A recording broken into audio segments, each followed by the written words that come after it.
So Sydney Sweeney's latest American Eagle ad has been causing all this controversy on the net. She took a bunch of... Hello, you dirty little boys. Are you interested in my body? Wash. Are you gonna explain why you had the Sydney Sweeney soap and why is there a hole in it? First of all, I found... Leave me alone. I'm eating soap.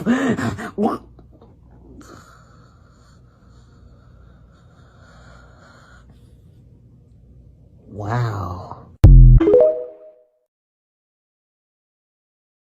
Genes are passed down from parents to offspring, often determining traits like hair color, personality, and even eye color. My genes are blue. Please, I don't have any time for any gossip now. Eh? Yes. look at you. So Sydney Sweeney's latest American Eagle ad has been causing all this controversy on the net. She took a bunch of pictures like these, and I'm about to run the ad that has everybody in an uproar. Genes are passed down from parents to offspring, often determining traits like hair color, personality, and even eye color. My genes are blue. Sydney Sweeney has very genes. So that ad has a lot of people making comments like this. This user said something about an ad sexualizing a woman with blonde hair and blue eyes while commenting that she has great genes feels extremely conservative, especially in this political climate. Another person says Sydney Sweeney is doing fascist propaganda, and if you like her, you're a fascist too. It's quite possibly the stupidest, most likely to backfire liberal overreach social media pile-on in the history of the internet. And then I've seen videos of people calling it Nazi propaganda. I personally don't see why it's causing all this controversy. To me, it's just an ad for jeans. But what do y'all think about this? That Sydney Sweeney ad makes me feel vindicated in the long-held belief I've had that whiteness is getting small again, and what is considered white is going to change radically back to what it was not too long ago. Because I have always emphasized on the Northern European beauty standard. Blonde hair, blue eyes. That is very important in whiteness. Every white person, every person who's considered white who is not born with those things will be forever chasing whiteness. They will never be white enough, and they know it. Not everyone. Oh my god, this fucking terrifying ad for the children horror movie. I thought more people were gonna be downplaying it and not seeing it for what it was and how fucking creepy it is. The attitude for a while has been going back into this pinnacle whiteness standard of blonde hair, light eyes, especially blue eyes, paler skin. Like, this ad makes sense for this time. Hello, you dirty little boys. Are you interested in my body? Wash. Well, you can't have it. Because this isn't for boys, it's for men.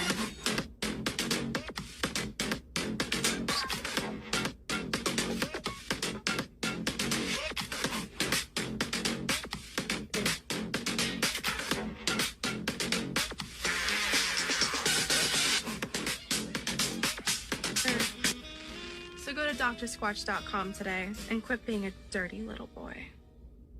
So many men were asking for Sydney Sweeney's bathwater after she did her ad with Dr. Squatch that they decided to bottle it up and are selling it in bars of soap. As much as I wish I was joking, Dr. Squatch just said, introducing Sydney's Bathwater Bliss in collaboration with Sydney Sweeney, we created a limited edition soap infused with her actual bathwater. Why? Because you would not stop asking for it, and Sydney said, let's do it. And this is it. This is the promo right here. There's the actual soap with her holding it. I don't know where this puts us as a society that we are now buying celebrities' bathwater, but here it is. The Sydney's Bathwater Bliss, Sydney's Bathwater Medium Grit Men's Natural Soap. And as much as I wish this was sponsored, it is not, but apparently Sydney said, my hope is that it just gets guys to think about taking care of themselves and cleaning themselves with some healthy products. I mean, I have been in some pretty disgusting dude bathrooms before. There will only be 5,000 of these bars of soap, and each will have a certificate of authenticity saying they came from the same water that Sydney Sweeney bathed in. Oh no, a white woman with blonde hair and blue eyes that grew up around Trump supporters isn't ashamed to be a white woman with blonde hair and blue eyes. Let's pretend to be shocked for a minute. No matter how much y'all try and shame white people for being white, a vast majority of them are not going to be ashamed to be white, and they're actually going to be proud to be white. And why wouldn't they at this point? They are the main demographic in America, they are catered to, and to them, they are winning. So no, a video about genes and genetics catering to white people in 2025 does not surprise me one bit. What surprises me more at this point is it's the fake outrage at this point. You guys want to project onto these people that they are socially aware, they want to do better for everyone in America, when a vast majority of people do not care about the social construct of America. They care how it benefits them, and that's all that matters to them at the end of the day. They don't care who's losing, they care about how is it gonna benefit them. And Sydney Sweeney is a perfect example of that. You guys wanted to project onto her that she was gonna be socially construct and tear down her conservative upbringing, and she's not. She's actually probably proud of it deep down, and she's telling people behind closed doors, but she doesn't want to come out to that to the world because then she would lose a lot of her fans. So I say all this to say to you, do not be surprised that white people are proud to be white in 2025.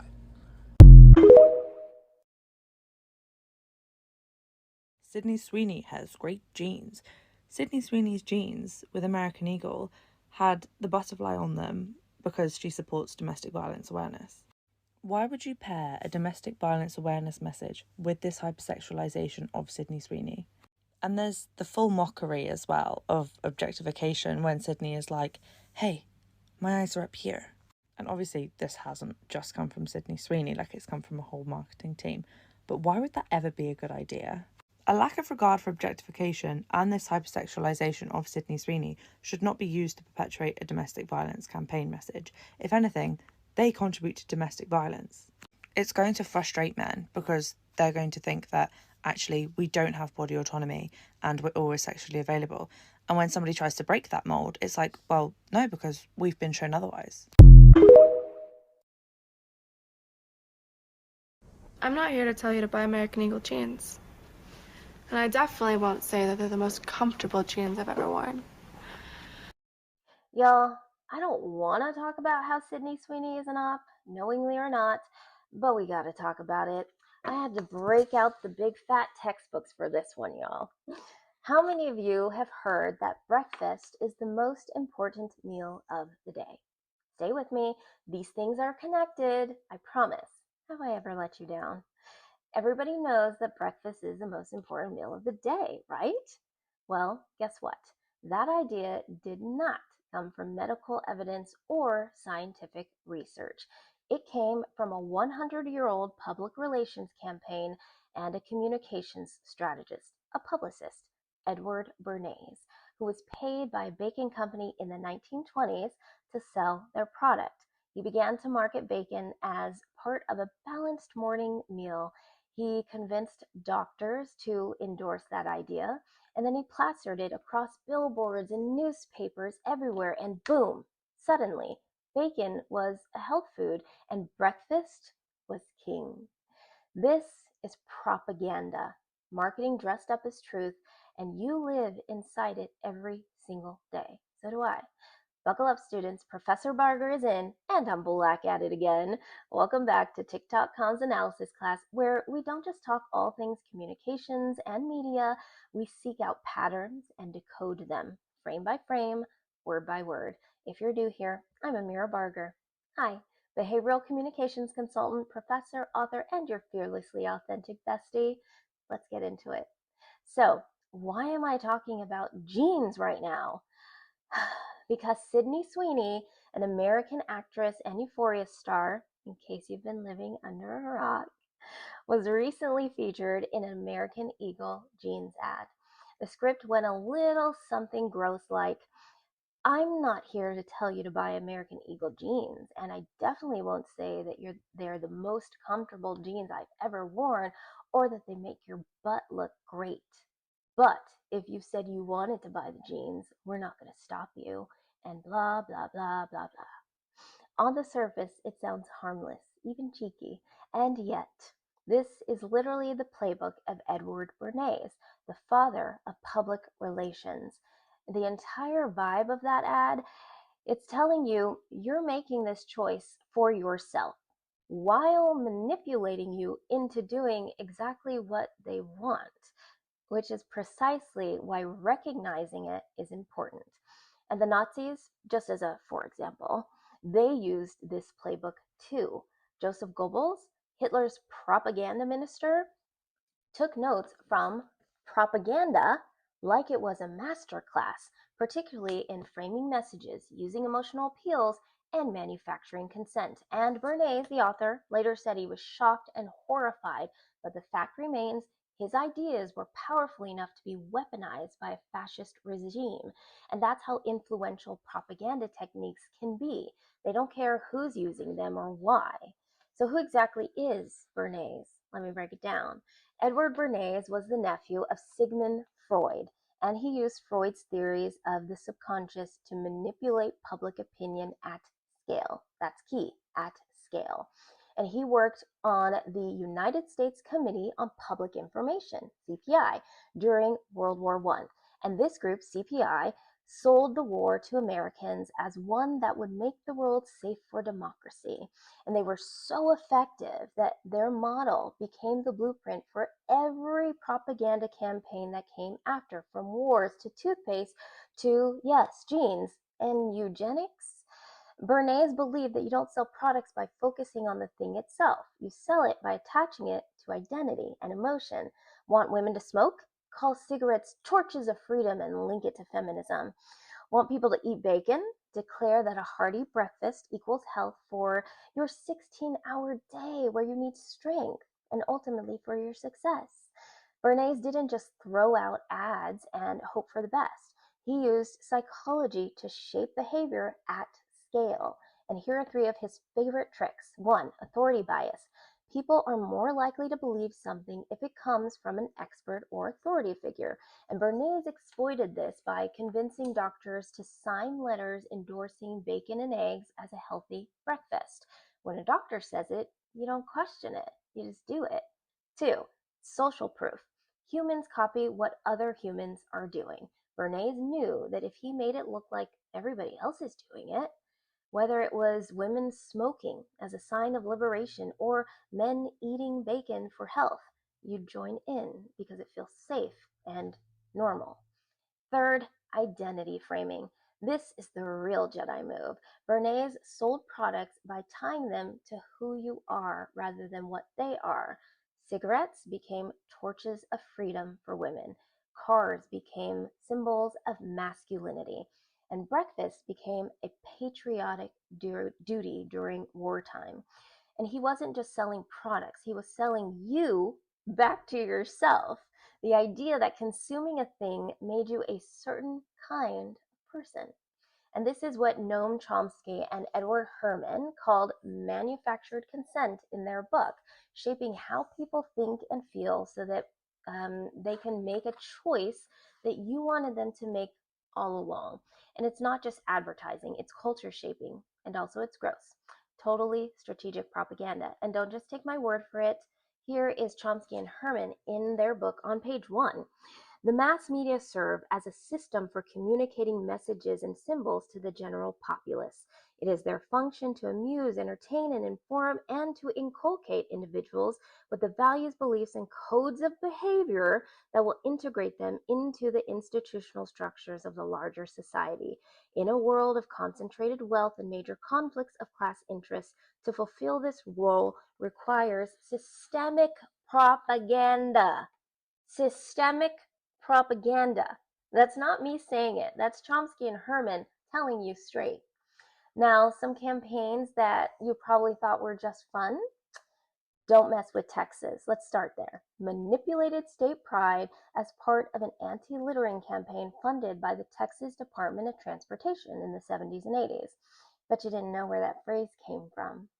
Texans will fight you on climate change, but they cling to that slogan, don't mess with Texas, like it's gospel.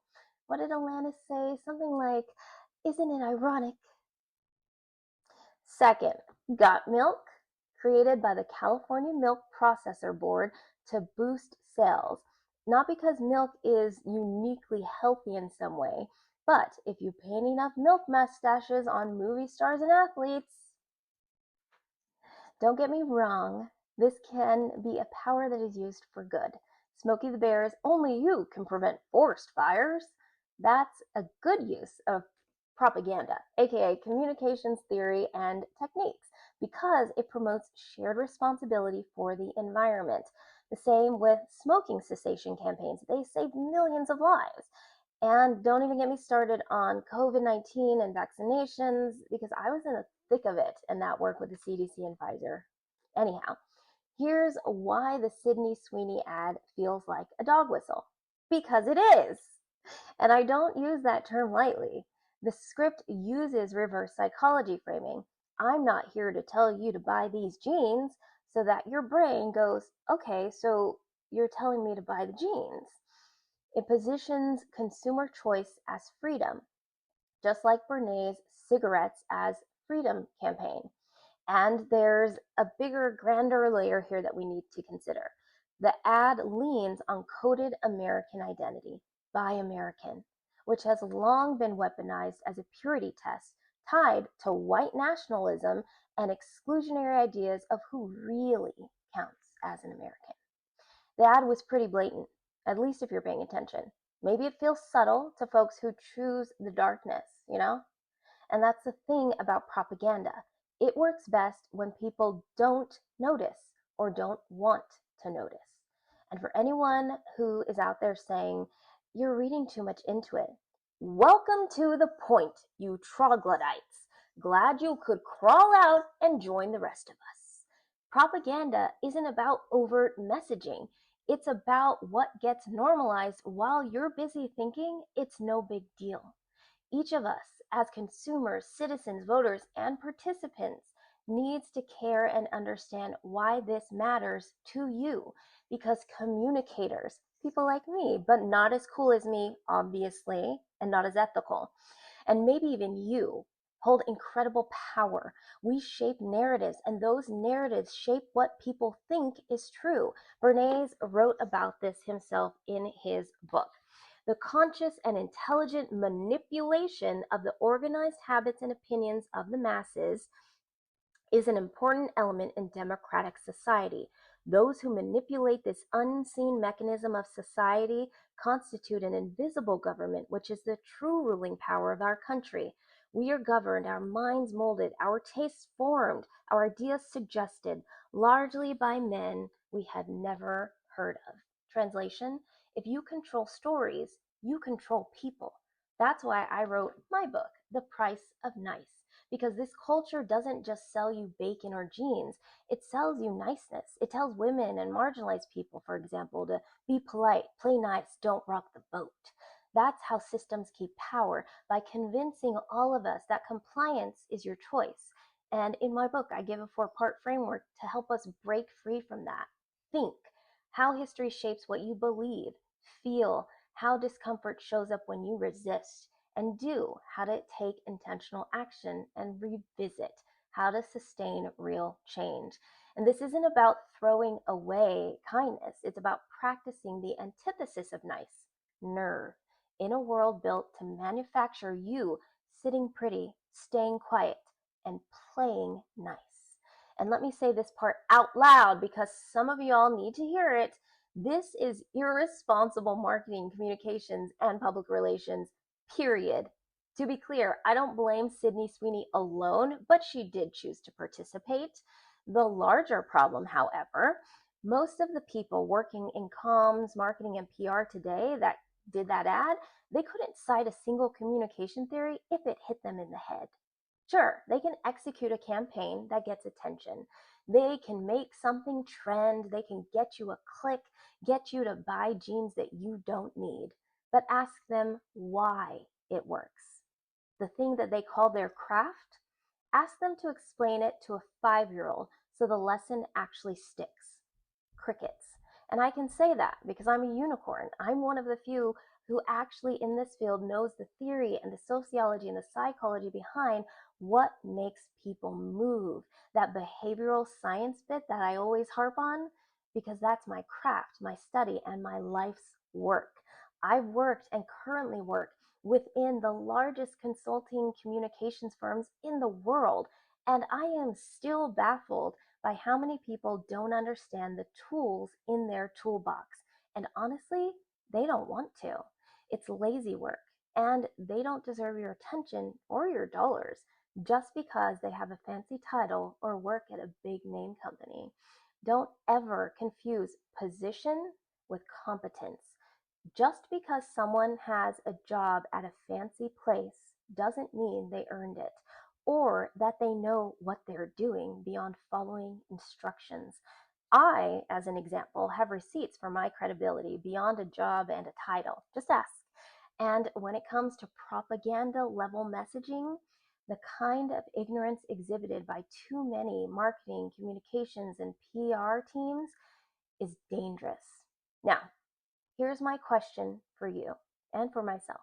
What's one belief that you've never questioned, like breakfast being the most important meal of the day? One idea you just know is true because everyone says it is. Dig into that.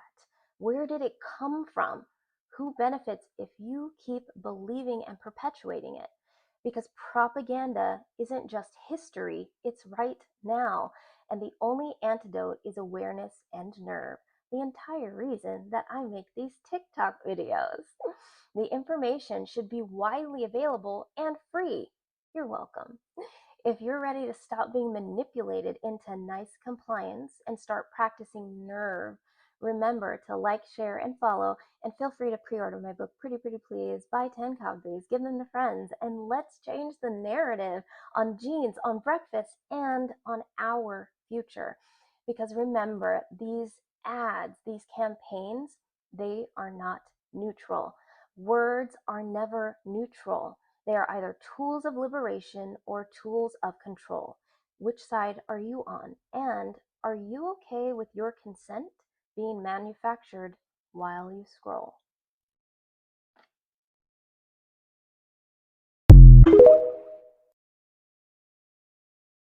Sydney Sweeney's jeans ad is giving ethnic state propaganda. It is giving dystopian. It is giving 1940s Germany. And they could have had her said anything. She could have just said, I'm hot, drink my bathwater, here are my jeans. But instead they had her say, genes are passed down from parents to children. I have good genes. My jeans are blue. Why? Yeah, no, that was like the most thinly veiled propaganda I think that I've ever seen. I hate it. It was all too much and yet not enough because like the entire time she's like dead in the eyes as she's saying, look up here. Genes are passed down from parents to children.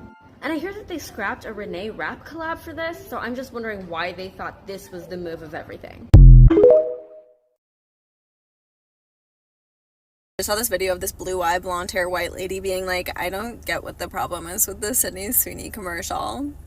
Like, so it's a problem when white people try to say that the superior gene is blonde hair and blue eyes. She doesn't say it exactly like that, but basically describes exactly why it's a problem, and she goes, I just don't get it.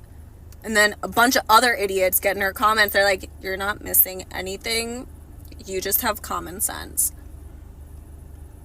Oh my god, oh my god, it stinks in here. You guys are so freaking confidently dumb. I cannot even put it into words.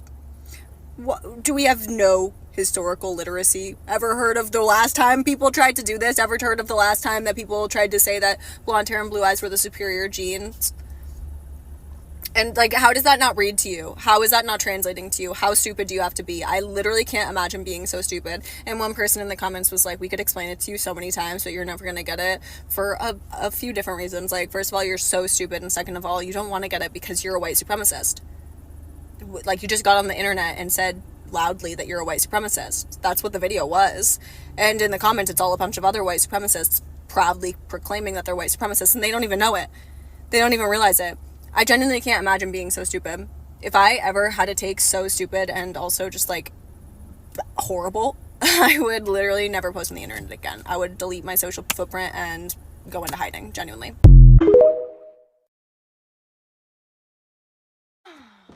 You dumb fucking bitch! I'm gonna fuck you! Fucking run away from me! Friend, I'm literally gonna get violent. Oh, you're crying? You're fucking crying, you fucking bitch! You're the one who's hurt? The most self-centered, idiotic person I have ever fucking met. You fucked my ex and you're fucking crying? Are you fucking kidding me? Look, I'm sorry, but I don't give a shit if who's fucking who, okay? If you're gonna keep talking, you dumb fucking bitch. I'm gonna fuck you. Fucking run away from me, you stupid bitch. You guys. Well, if that makes me a villain, then so fucking be it. I can play the fucking villain. You know the feeling of dread you get when you're watching a pharmaceutical commercial about a new medicine that's going to help you with this condition that you have, but then all these other bad things could happen to you because you're taking this new medication? That same feeling of dread is how I felt watching this Sydney Sweeney American Eagle denim jean commercial. Cassie girl, this play is about you. And I think it's fair to say that after watching what I just watched, we are all Maddie. Let me be very clear. If Alexa Demi, for any reason, as she should, had the same level of fame as Sydney Sweeney right now, do you think a medium-sized Latina woman would ever agree to making a commercial like this about two different kinds of jeans? Because let me remind you, a medium Latina woman like Alexa Demi would never have a commercial like this made for or about them, or to appeal to women like her. The things I have learned in the last 12 hours about American Eagle, I cannot share with you in this video because it might violate some guidelines. You should go look into what their CEO does and where he spends his money. Because ironically, when I was watching this, I really felt that this was on the verge of some kind of anti-Semitism. And I'm not saying that this is solely on Sydney Sweeney because I know people are going to try to cancel her only. But let's be so for real, it takes a village to make a commercial like this, a marketing pitch in a meeting one day. And I think the fact that a bunch of people thought that this was okay to just let it out into the world in these times,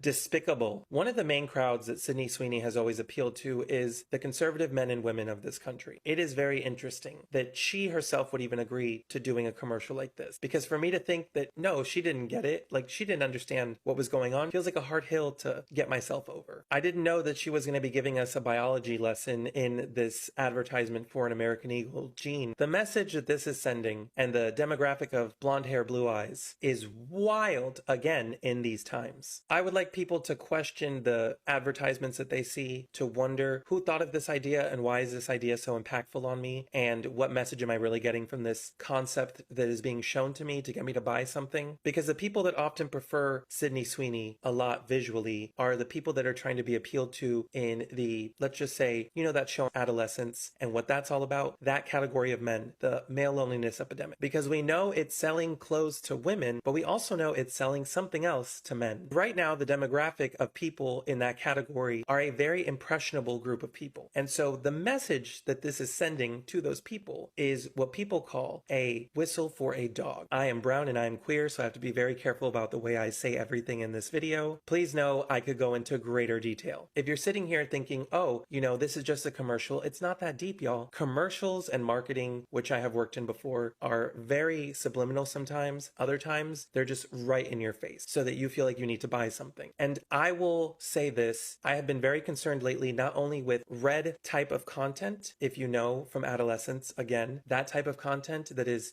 being shown to young men and young adults. I feel like there is a residual effect that I'm calling the pink sprinkle effect. And I think that that is the idea of, you know, 1950s housewives and cookie cutter, you know, nuclear families. And that did not work for us before, and it's not going to work for us now. And anything trying to sell us that message, whether it's an influencer, a creator, an actor, or a company, especially a retail company, is not wise to pay attention to or give your time to, because they are not looking out for our best interest, let alone the person who they're making the spokesperson for it. Femininity is being taken and used as a tool to trick a lot of young men and women into being very actually anti-feminist. And not only is there a lot of purity testing, but there is a massive amount of faux purity culture that's happening too, that things like this fall in line with. I could get into the Yahtzee of it all, but I'm not going to, because once you heard blonde hair and blue eyes, you knew. And for all the young women or women in general watching this commercial and feeling bad about yourselves, do not feel bad about yourselves, please, because this is not the standard. This is not the norm. There are so many kinds of beautiful women in this world, of all different shapes, ethnicities, sizes, hair colors, etc. You are all beautiful exactly how you are in the way that you are. And just know that a commercial or campaign like this would never exist for you because they do not picture you when they think of perfection. And that is okay, because that is not your problem, that is theirs. You are perfect just the way you are. And any brand or company that would have you think otherwise is not made for your body or for you to wear. Now, I can't finish this video, of course, without talking about the movie Idiocracy and the eugenics themes that were in that movie, especially because of the fact that I think that American Eagle is about to experience what Tesla experienced recently. When the White House was trying to sell Teslas on the lawn, I made a video about that movie. And so a lot of people brought up the eugenics of that film and how the couple above waited till they had a more stable life and a more stable careers and were more financially stable to have a child. And because they waited so long, they fell out of love and their bodies did not allow them to fertilize a new child. And so their genes were never passed on. Only Cleavon's genes, the guy below, was passed on through all the multiple families he had all over America, and they ended up taking over within the preceding 500 years. And so when the two main protagonists of Idiocracy get to the future, the average everyday Joe is the smartest man in the country. And that was a theme that a lot of people did not like about that movie. But I think it's important to think about what the media shows us when it comes to these things, because I think it was trying to help more than it was trying to hurt with that movie in particular. And this type of advertisement helps nobody except a specific cookie cutter mold of the ideals of motherhood, femininity, and what men want. And that is something that in these times, if it amplifies a message that says only these specific type of people are desirable, or for these reasons we can sell this product, in the times that we are in and with the person in charge of this company and all the things that they pay for and towards, going to give a message like this about that is wild. I can only imagine what Alexa Demi, who has worked her way into making a name for herself in Hollywood before Euphoria was ever even a thing, would be doing with this level of fame right now, because it would not be this. So food for thought before you go, maybe we should think of who we give rapid, successful amounts of fame to in Hollywood, because clearly one is more famous than the other because she fits a specific mold that people want to use to amplify certain messages with. And I think more than ever now, it is blatantly obvious. My body's composition is determined by my genes. And yeah,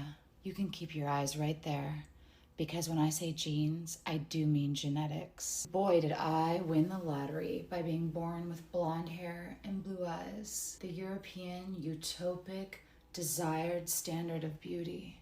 And my American Eagle genes flatter me so well, because I'm only a size 6, or even sometimes less, when I'm able to pull the Twinkies from my big fat mouth. And of course, I can sell the shit out of denim, because I'm the type of universally fuckable girl that every man wants, and every girl wishes she was. Thanks, Mom and Dad.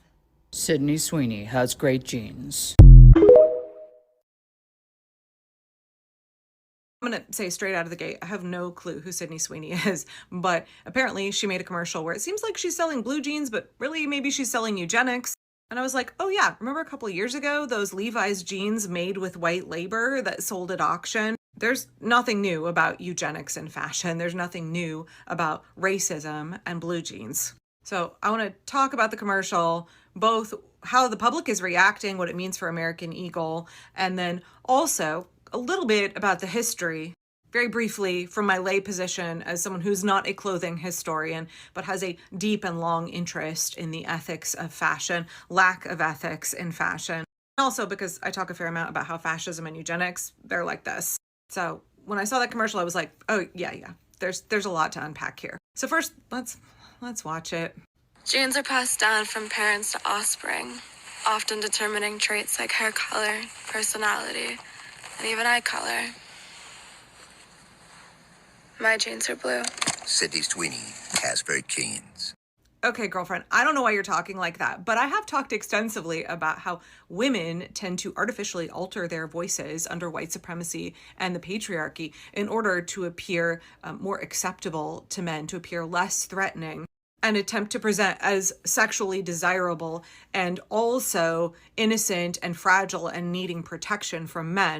How in a heavily patriarchal white supremacist society, like the one we're living in right now, white women especially, tend to put on a performance.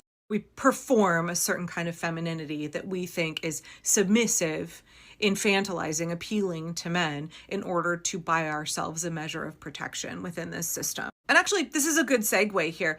When I first saw that commercial where Sydney is pointing out her blue eyes and her good genes, the first thing that I thought of was how a number of months ago, when I was debunking trafficking conspiracies, I responded to a video where a woman claimed that her teenage daughter had almost been abducted out of the blue jeans section at an Old Navy. And in that video, which you can find on TikTok, it is in my Damsels in Distress playlist, that mom was so concerned because there was a man with his own teenage daughter who were shopping, and he was buying blue jeans, and he was so sure that they were going to abduct his daughter from the middle of an Old Navy and, like, I don't know, drag her out the front of the store by the security cameras because that guy's teenage daughter, like, said hi or complimented her daughter. One of the main reasons she was so sure that her daughter was going to be abducted from the middle of an Old Navy was because her daughter was young, blue-eyed, and pretty. That woman was also a big Trumper, by the way. And I have spent, the last year debunking trafficking conspiracies that are deeply racist, are very popular amongst the alt-right, and are leveraged by conservatives to support and justify their racism and to control women and children. One of the common threads I see in women who are spouting these conspiracy theories, they tend to be evangelical or Mormon, and they're very worried that their child is going to be prioritized by human traffickers because they are blonde and blue-eyed. We actually know that most women and girls who are trafficked are not white. We also know this myth about how they think that their kid is more desirable because they're blonde and blue-eyed is rooted in eugenics. They believe that blonde hair, blue-eyed whiteness is superior. Under fascism, with the rise of authoritarianism, we always see eugenics rear its ugly head. Eugenics is controlling reproduction, or the desire to control reproduction, in order to create certain desirable heritable traits. It's racism, it's ableism, it's classism, all rolled up into controlling women's reproduction. Of course, when we see Sydney Sweeney, blonde-haired, blue-eyed, making this ad that's like, Sydney Sweeney has good genes, she's got blue-eyed genes, like, absolutely, it's not even like a dog whistle, y'all. They're just shouting it from the rooftops. Hey, eugenics is in now, and we're going to use it to sell our fast fashion jeans made by teenage girls in Vietnam and Bangladesh and Mexico to privileged white women in the United States for $90, $110 a pop. And that brings me to the second thing that I thought of as soon as I saw this commercial. Do y'all remember a couple of years ago when there was a big hubbub on the internet because there was a pair of Levi's jeans that sold at auction, I think for $76,000, because the tag said made by white labor on it. I mean, now in an era of fast fashion, when we exploit young women of color, teenage girls of color to sew most of our clothes, we don't necessarily have the same racist emphasis believing that clothes sewn by white people are better. In fact, we would prefer to see our clothes sewn by brown people that we can exploit. I mean, the exploitation of our garment workers is absolutely still racism. But back in the 1880s, Levi's jeans had a tagline on the pocket that read, "The only kind made by white labor." That label was added to Levi's jeans, which were sewn in San Francisco after the Chinese Exclusion Act of 1882. In a time when Californians had deep-seated anti-Chinese immigrant sentiment, Levi's wanted to make it very clear that they were prioritizing hiring white people to sew their jeans. While I'm not an expert on Black history and I don't have time to get into all of it here, the history of blue jeans is very closely tied with racism, especially when it comes to cotton cultivation and indigo cultivation in the United States. Now, I don't know if it's still online, and we should all be supporting public broadcasting as much as possible right now. So if you can find it, PBS had an American Experience episode, I want to say it was like 2023 maybe, called Riveted. It's on the history of blue jeans, and it talks about indigo and cotton cultivation and their connection to slavery. I absolutely recommend you go watch it. Okay, let's talk really quickly about what has happened to American Eagle in the wake of this ad, because you might think that there would be backlash, but no, y'all, their stock went up 15% in one day after this ad came out. Sydney Sweeney fans were tweeting, "Woke advertising is dead. Sydney Sweeney killed it." Someone else jokingly said, "I love her and I think these ads are great, but no one is passing down American Eagle jeans. They don't last." while I appreciate the dig at fast fashion, everybody is aware of the eugenicist implication of this ad. It's just that some people are down with that in America in 2025. Again, that doesn't surprise me because under fascism, eugenics is en vogue. And what a contrast between the public response now and the culture in which this advertising was conceived and produced and received by the public versus back in 2020. When we saw fashion brands desperately trying to distance themselves from racists. Between 2017 and 2020, we saw white supremacist groups try and polish their image and use fashion as a recruiting tool. Remember the March on Charlottesville in 2017, where Donald Trump, I think, called all of the white supremacists there very nice people. The goal was not to wear white hoods, it was to look very polished and look socially acceptable, trying to look waspy and preppy, and therefore palatable to other white people and the American public at large. We saw the Proud Boys trying to wear Fred Perry shirts, and that brand actually had to issue a statement and be like, no, we're not white supremacists. We don't condone the Proud Boys wearing our clothing. And I remember back in 2020, The Atlantic put out an article called Fashions, Racism and Classism Are Finally Out of Style, or something like that.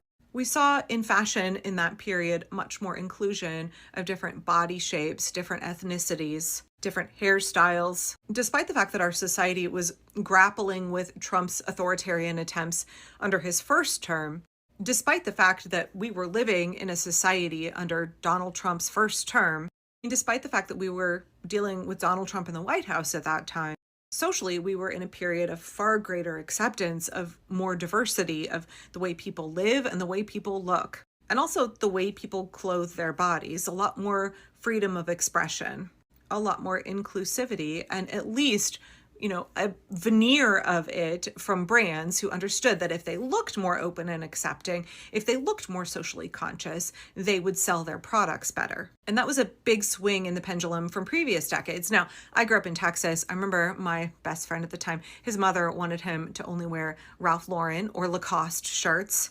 There's always been this waspy element to certain fashion brands. And do y'all remember Abercrombie and Fitch?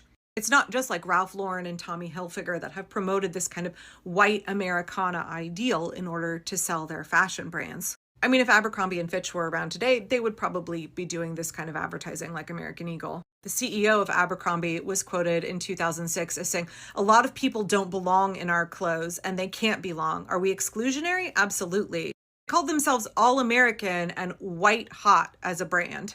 They focused on thinness and Eurocentric features, and they actually faced a racial discrimination lawsuit. The company had to settle for $50 million because they were refusing to hire people to work for their stores who weren't white.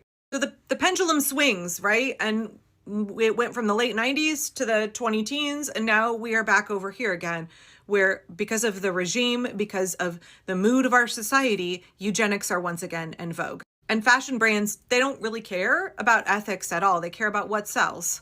If being socially progressive is in, then they're going to try and frame their advertising that way. But right now, fascism is in. So they're going to use it to sell their shit.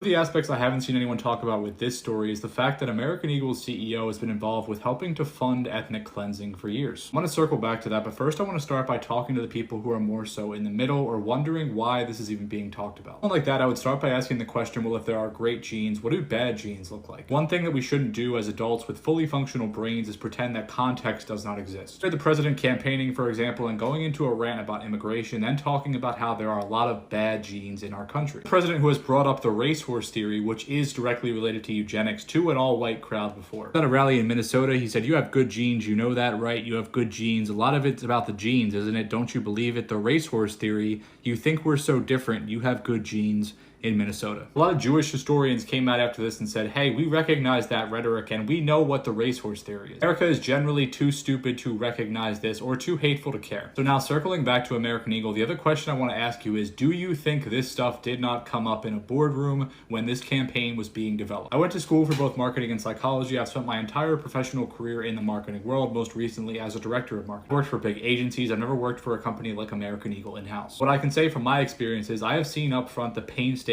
level of care that goes into every single word that gets put into a campaign, an advertisement, whatever it is. People will haggle over font and punctuation and split seconds to be included in videos. The question is, do you think today's political climate and the rhetoric that's been used around some of this stuff did not come up in those meetings? You can think about this and say, no, you're either a moron, you're completely misinformed, or you're just disingenuous. And the crazy thing is not that they didn't know there would be conversation around this, it's the fact that they didn't care, and honestly, it's probably what they wanted. The thing I'm curious about is, does it go through Sydney Sweeney's brain that any of this might be a bit strange? Do you think she ever looked up and said, hey, this is kind of weird, right? If she never had that thought as well, I would find that immensely concerning. This is yet another campaign which focuses on sexualizing Sydney Sweeney, this time for a younger audience. She's talked many times about how she doesn't want that to happen and she wants to be taken more seriously and viewed as an actor, yet she keeps making choices that go directly against. The other thing a lot of people have noted here is that this campaign is a fundraiser for a charity that deals with domestic violence. These weird, overly sexualized ads talking about genetics that, believe it or not, are not making anyone think about domestic violence or the actual cause that's being dealt with. To sum up the response here, I think a lot of people have been comfortable just gaslighting everyone, saying there's no problem here and not understanding any historical context around the blonde-haired, blue-eyed actor being a part of this particular campaign in this moment. Even wilder is how she talks about how things like eye color and hair color are determined through genes, but she has the good genes. Again, the question is raised, what are the bad genes? As I mentioned before, this gets even weirder when you realize the CEO of American Eagle is Jay Schottenstein. It's the same Jay Schottenstein who was the chairman of the Israel Bond Central Ohio Advisory Council. Pushing these bonds for years, saying, quote, not only do Israel bonds earn a strong rate of return, they are dependable and diversify the portfolio. This comes at a time when Israel deeply appreciates the additional investment. These bonds have been available since the Nakba in 1948, have been incredibly popular in Ohio, where Jay is, and this has caused a lot of concern amongst citizens in Ohio as the genocide continues. So obviously this is rage bait, but here's what nobody's really talking about. This campaign is poking at women's greatest and most tender insecurity under the patriarchy, which is desirability and the beauty standard. It affects not only non-white women, even though this is clearly white supremacist, Aryan race propaganda, but it also adversely affects the majority of white women who do not naturally have blonde hair and blue eyes. Because yes, even the women who can achieve this look have to do it through artificial means in one way or another. The vast majority of white women are not naturally blonde. It's a very, very, very small percentage who go on to be naturally blonde in adulthood. Sydney Sweeney herself is not even a natural blonde. And of course, lots of white women are also insecure about having brown eyes. So that's a whole generation of young white women who are being further propagandized to purchase blonde hair dye and contacts for the rest of all time. Another thing about the Sydney Sweeney beauty standard that is very important to note is that big boobs are a hallmark of what conservative men are attracted to.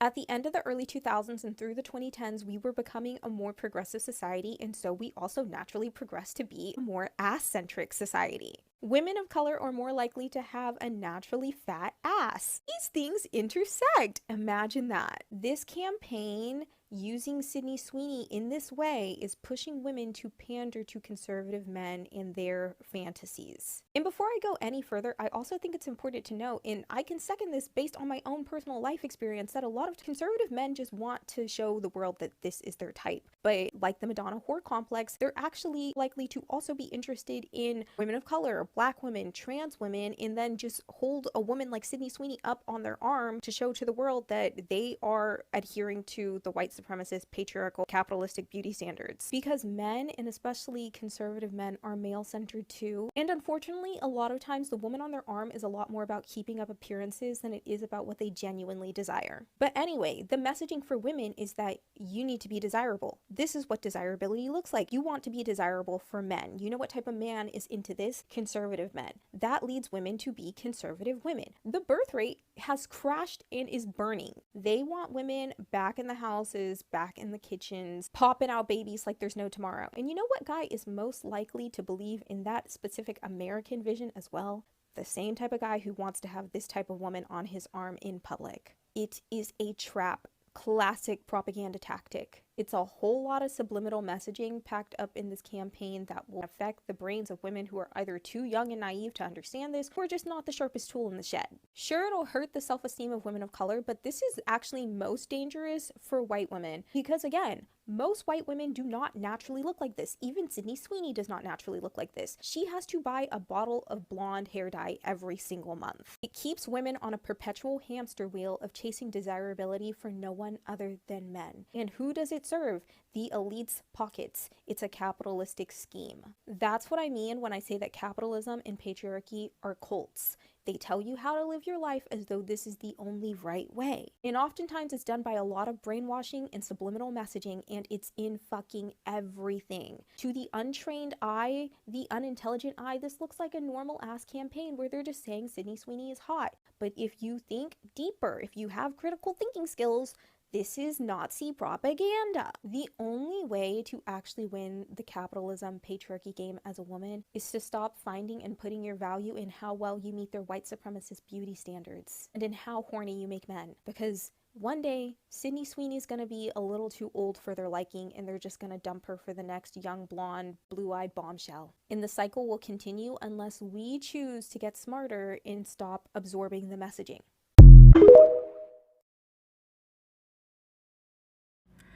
Genes are passed down from parents to offspring, often determining traits like hair color, personality, and even eye color. My genes are blue.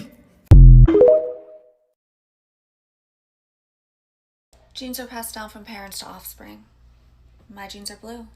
It's diabolical copy in this political climate. Let's talk about that American Eagle Sydney Sweeney ad and eugenicist dog whistles. We can't keep pretending that media and marketing exist in a vacuum. That ad doesn't exist without the culture it's selling into. This is American Eagle's most expensive ad to date, meaning that nothing in this ad was accidental. And there was a decision made about what cultural cues they wanted to sell to in this ad. I want to break down two specific ads in this campaign. My body's composition is determined by my genes.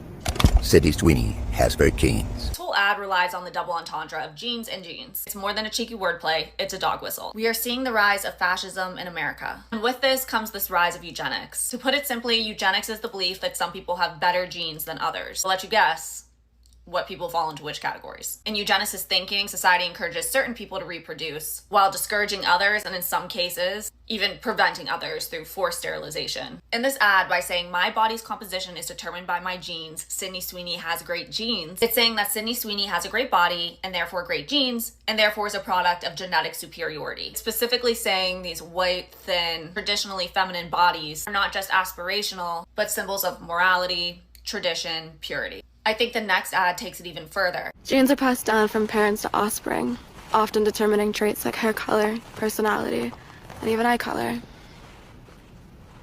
My genes are blue. Sydney Sweeney has great genes. My genes are blue is crazy work. Once again, it's the double entendre of blue jeans, meaning like the physical denim, and her blue eyes. It's echoing the language of white purity politics and the purity of blonde hair and blue eyes. Historic fascist regimes have weaponized the feminine ideal. Femininity linked to motherhood, reproduction, fertility, beauty. Women deemed desirable by the state are seen as carriers of racial and cultural purity. Sydney Sweeney's blonde-haired, blue-eyed, thin, voluptuous, and all the right places body is being presented as a lineage of genes worthy of reproduction. And it positions her within this larger trend of white femininity being used to justify regressive politics. Even if you want to say it's a reach, it's not. This language has cultural context. And by making an emphasis on Sydney Sweeney's genes with a G, saying that Sydney Sweeney is not just beautiful, but her blue genes are worthy of replication. No, I really don't think this is an accident. We're seeing a rise of anti-woke consumer branding. This campaign was engineered to resonate with a very specific audience. Conservative coded branding is selling right now. And even American Eagle, which was kind of like one of the big brands in the body positivity movement, it's not selling anymore. Done. It's about market alignment, and unfortunately, their stock soared really after this launch. And I know you might be tempted to say it's not that deep, but I beg you to push back on that line of thinking, because this is how ideology spreads. It's not that deep until it's too late. Sydney Sweeney is partnering with soap brand Dr. Squatch, and they're selling a limited edition line infused with her bathwater. The Euphoria star revealed the news on social media yesterday. In addition to her bathwater, the soap is said to have refreshing notes of pine, Douglas fir, and earthy moss. Sydney's bathwater bliss will be available on the Dr. Squatch website next Friday. Is anyone else just confused by this? A little bit. Yes. Yes. The brand's Interesting even doing a marketing. giveaway, so 100 winners could get the soap for free if you want to. If that's your thing. And unfortunately, I think people will want this. No, no. Not us, not us. Some of y'all may not agree with what Sydney Sweeney is doing, but this girl is doing something that is so powerful that a lot of us should learn from. If you don't know what I'm talking about, Sydney recently partnered with Dr. Squatch and made a batch of 5,000 bars of soap that is made with her bath water for men to win one of those bars if they enter it into a raffle. And of course, people are having such a heyday with it. What Sydney is doing is alchemizing a bad situation. For those of you who don't understand the power of alchemy, alchemy is taking a bad situation and turning it into something positive for yourself, something that works for it. So you basically having control over the situation. And as we know, she is a beautiful woman. Of course, she has big breasts and she is highly sexualized. And she's come out many different times saying, hey, please don't sexualize me. But in the world we live in, men don't respect women at all. So what I'm thinking she's seeing is, this is just my opinion.